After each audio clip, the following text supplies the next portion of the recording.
This is a typical 19th century open fire. We're going to show you how to light it and then test it in the same way that we test our stoves to see what the differences are. Hi, I'm Gabriel.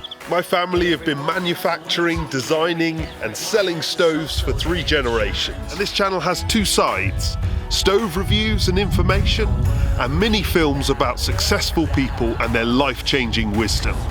Check them out and leave me a comment. You could also like and subscribe to see more. Okay, so this is how to light. How does my hair look? Is that right? It starts with 2 small logs at the base, and maybe a third. A bit of kindling, with as many gaps as you can get.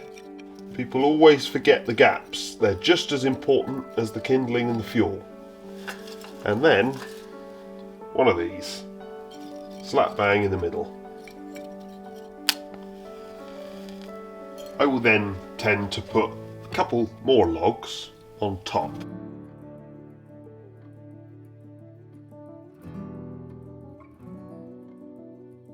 When we test fuel economy on stoves, we get them up to operating temperature and then see how long we can maintain operating temperature with a single net of logs. We did a similar thing with the open fire. We took a thermometer, put it a metre in front, and we classed it as up to temperature when the thermometer read 25 degrees.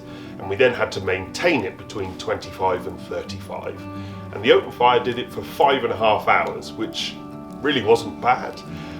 It was tested from 25 degrees and it went all the way up to 34.2 and remained within those areas for 5.5 hours. Clean glass and stove flame effects have come a long way, but they're never going to beat the sound, smell and picture of an open fire. But that is really where the advantages seem to end.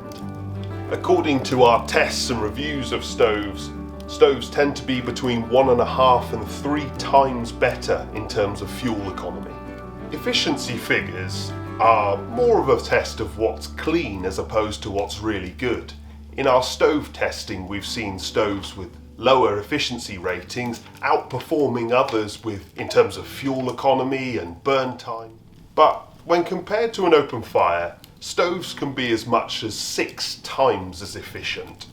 The other advantage with stoves over open fires, as we found, is the clear up and containment. An open fire will produce quite a bit more ash, plus it will spread it around a bit. It can even spit straight into the room and ruin a brand new carpet. Like a classic car, the decision to have an open fire is one you make with your heart rather than your head. The fact that it's not as clean, not as efficient, more expensive, dirtier, is irrelevant because it's what you want.